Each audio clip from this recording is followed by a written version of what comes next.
So, ayan po mga kabayan, pinaliguan ni Ate Princess, yung dalawang gwapo niyang anak. No? Kasi mainit na, pero pag nabasa ka, ay lalamigin ka rin pag nabasa ka ng tubig mga kabayan. So, ayan, ang ganda na nila. Oh, fresh na, bagong bihis, bagong ligo. Dede. Lalong gumwapo. No, kaya wag mo nang lumabas para hindi madumihan. Kala niya ate, alis kami oh. Ah? Alin niya alis. Mamaya pa aalis. Mainit. Mamaya tayo sasakay ng brum-brum ni ate. Oo. Mamaya, why? Mainit, oh. Narinig na kasi yung sinabi kong sapit. Ah, mamaya pa. Mamaya tayo sasakay, mamaya. Mamaya tayo sasakay. Ay, mainit pa, oh. Mainit. Mamaya. Mainit. Mayroon pang ano, araw. Oh, mainit. Init daw, init. Oh. Oh, akala niya aalis mga kabayan kasi pinaliguan. Naparang ka pala? Oh. Opo. Naligo lang. Ligo ka lang tab. Kasi, Hindi ka na, anak. oo, mainit kasi. Mainit ka. Init? Oh, init oh, araw. Takagarod, itaka. Takagarod din. Hindi mo kay bibi na. Hmm. Hindi mo na yung anak niya. Oh, baby niya. Hindi O maganda pag ano Hindi makatulog pag Nakahiga pag ka. ginahawak, baby. ha? Hindi makatulog doon pag ginahawak. Meron pa isa, hindi pa ninawak. Nasaan? Yung musing yung ganito, oh. Nilalaro niya. Ayan. Oh. Ah, yung chupon niya. Okay. Hindi, ganito pag nagbili. Hanapin yung chupo, saka ito. Yan ang binubuting-ting niya. Dito siya nakakatulog. Siya naman. ano mo Pikpik ilapag ko mo. naman. Pag natutulog, pinipikpik Lalamig. ko naman. Ah, para makadidi siya ng maayos. Hey! Anong ginagawa mo dyan, anak? Dito ka na, ah! Yan. Tulog na tayo. Oh, sleep na. Matulog na kasi hapon na. Ah. Kaya din natin aalis kami, nakabihis. Mm. Isa rin yan. Wala, hindi niya ayaw niya matulog. Ayaw Ayaw tulog niya. yan. Igib muna ako, igib. Hindi, anak. Ayun kayo, magbuhos ka ng isa dyan, no? Sayang yung biyahe mo.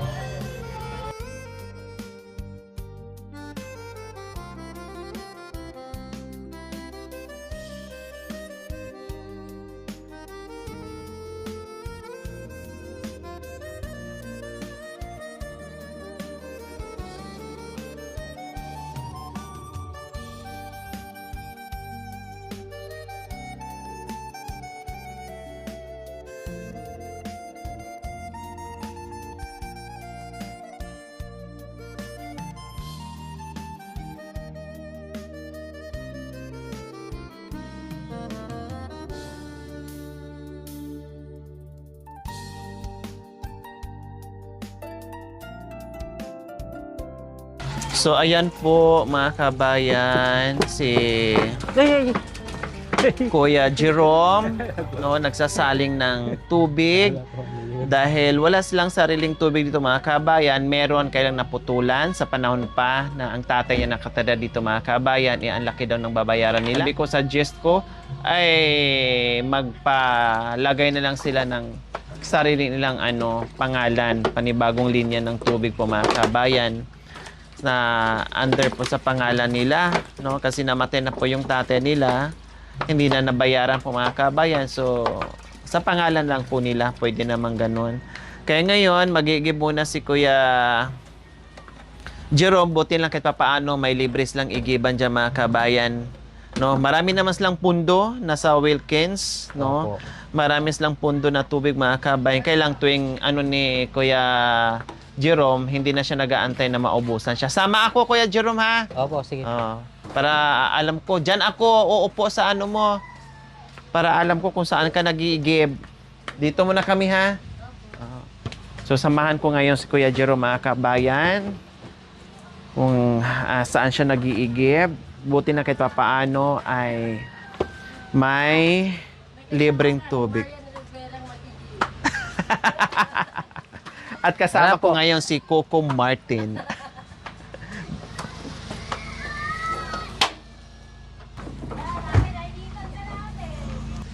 So ayan po mga kabayan. Napaka-init, no? Napaka-init. So anong Ayun lang po. oras ang ano mo kaya Jerome, ang Lumalabas po ako. pag-iigib Ay, mo? dyan lang po, ayun lang po. Anytime naman pwedeng mag-ano dyan. Opo. Ito na? Opo. Ang ano lang pala? Malapit lang Malapit lang pala. Opo. Ah. Pag marami. Pwede palang lakarin kapag tawag nito, Opo. konti lang. Opo. So nandito lang pala mga kabayan, no? Akala namin nandoon pa sa Amerika. Nandito lang pala sa China. No? Nandito lang sa China mga kabayan ang igiban ni Kuya Jerome. Akala ko malayong malayo po mga kabayan. Lapit lang. Malapit, so libre. Kanino yung tubig? Ito, yung may-ari. Dito po. Buti mabait yung may-ari, no? Hindi na kayo nagbabayad. Libre sa lahat yan? Opo. Oh, wow, ang swerte nyo. Kahit sino pwedeng magigib dyan. Opo. Oh, wow, napakaswerte nyo dahil ang bait ng may-ari. Nag-iigib kayo dyan na walang bayad. Nandyan na rin yung panghugas, Opo. pangluto, pangsabaw, panginom, lahat na. Hindi po. Ah. Pusit po yung panginom natin. Saan ka naman nagigib ng pang... Doon po yung kapitbahay namin. Doon ka bumibili na.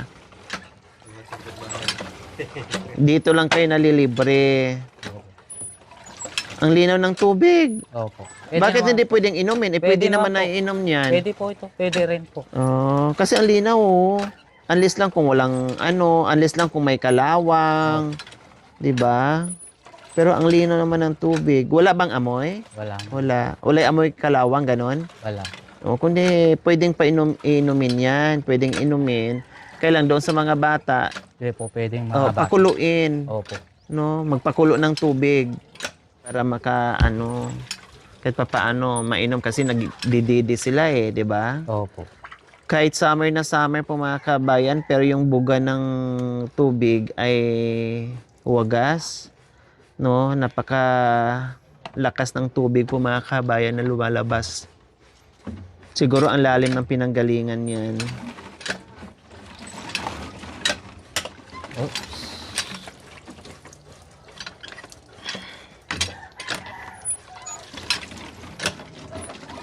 Buti nga si Jerome mga kabayan kahit papaano wala silang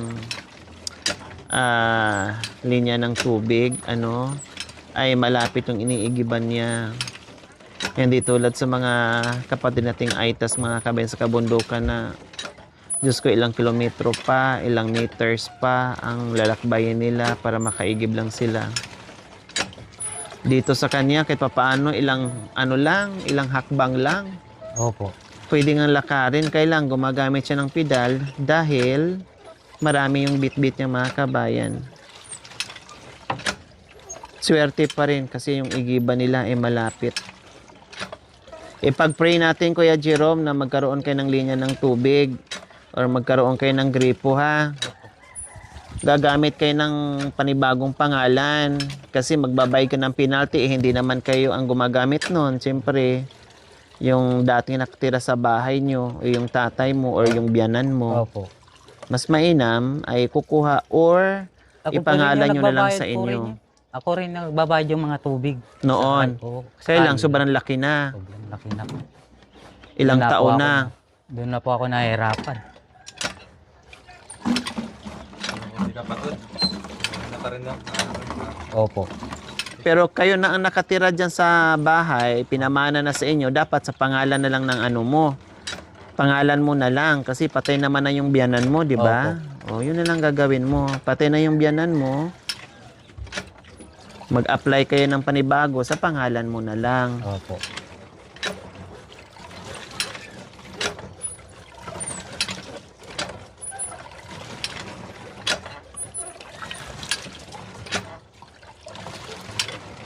Hirap pa rin eh. Mahirap na bombayin. Mahirap bombayan kasi malalim siguro yan at saka siyempre yung tubig. Malakas yung tubig.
Saan mo rin pinagkukuha yung mga lagay ng tubig? Kuya Jerome. Doon po sa batya doon sa loob. Meron kang pinaghihingian. Oh. Binibigay sa'yo. Oo. Ito, pinahingi lang sa akin ito. Pag wala nang laman ito. Buti ipon ka ng maraming ganyan.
So, ayan po mga kabayan, natapos din si Kuya Jerome maglagay ng tubig sa kanyang mga igipan. O, di ba? Marami siyang ganito, nakikita ko mga kabayan, siguro nasa mga 20 piraso, no? Surok. Sa dami ng ano niya ganito mga kabayan. Yung iba nandoon sa CR niya, nandoon sa kusina, yung iba sa labas. No, or sobra pa siguro 20 piraso mga kabayan. Kasi ito ano na oh. Ilan na to? 7. Oh, ito pa lang ha. Sige lang, hawakan ko. So, meron pa doon. Pwede dyan? So, ayan po mga kabayan. Good morning po. Tapos kaagad yung aming pag-iigib. Oh, di ba? Ang bilis. Walang kahirap-hirap. Walang kahirap-hirap sa pag-iigib po mga kabayan. Shout out sa may-ari. Salamat sa palibreng tubig at isa na kinabang si Kuya Jerome. Yan, mga ilang bahay lang po ang pagitan. Isang kanto lang, yun na kaagad. Ang bilis namin, akala ko nasa Japan kami. Akala ko nasa Japan kami mag-iigib.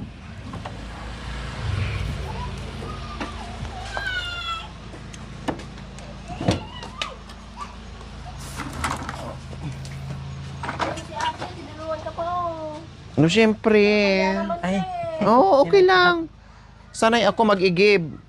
Alam mo ba na nag-iigib ako sa palengke, binabayaran ako.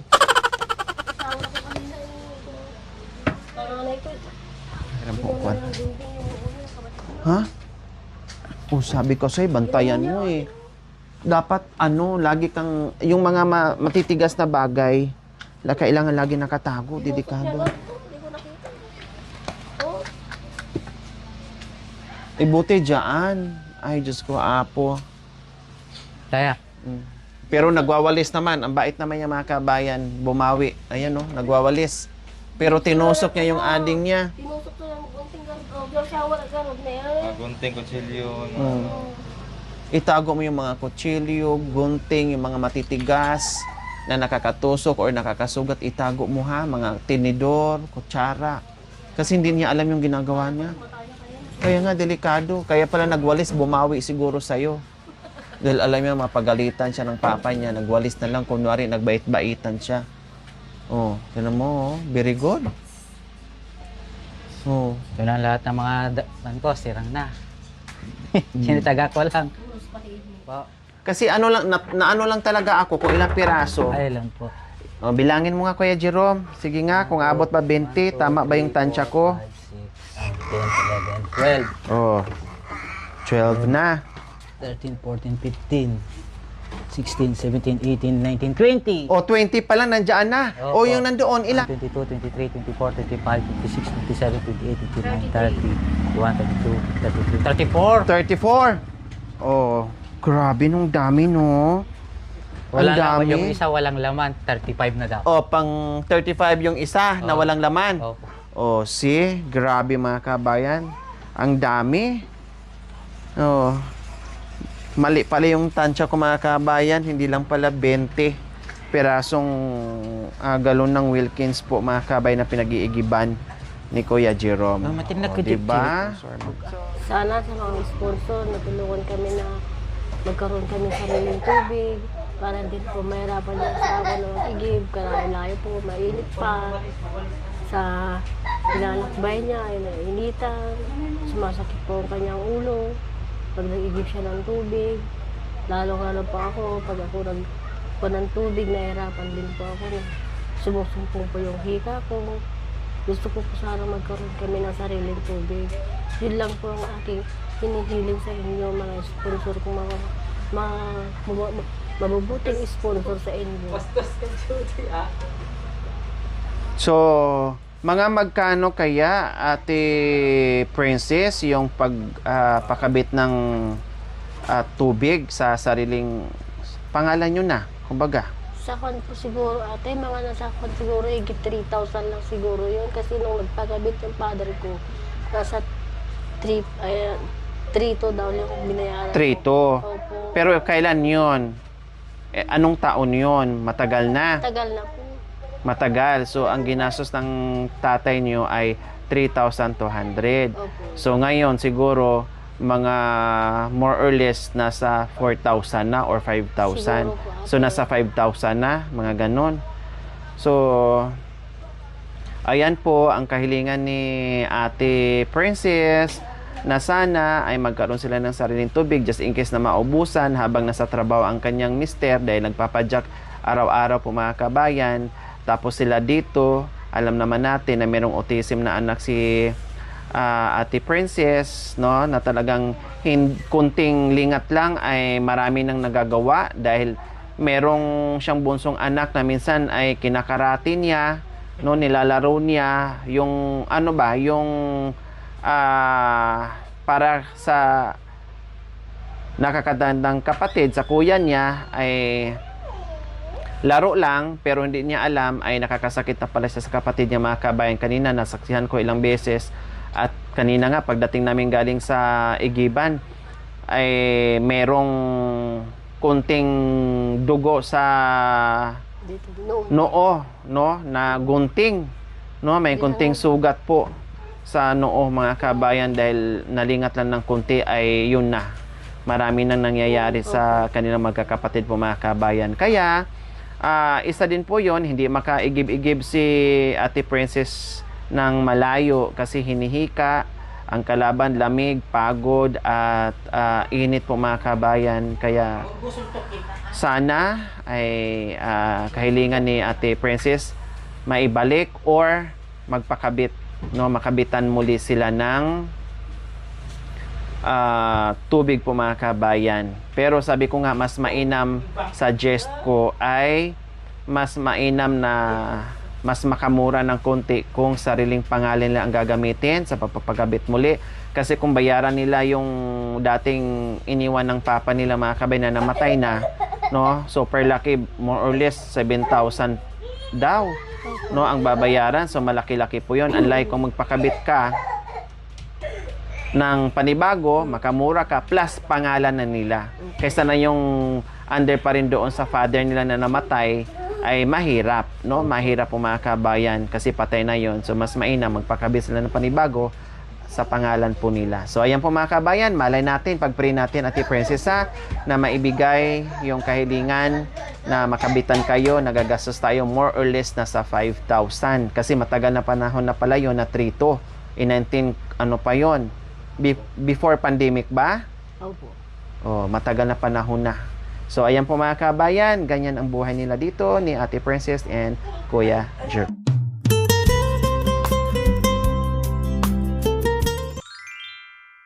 Thank you for watching. Don't forget to like, share, and subscribe.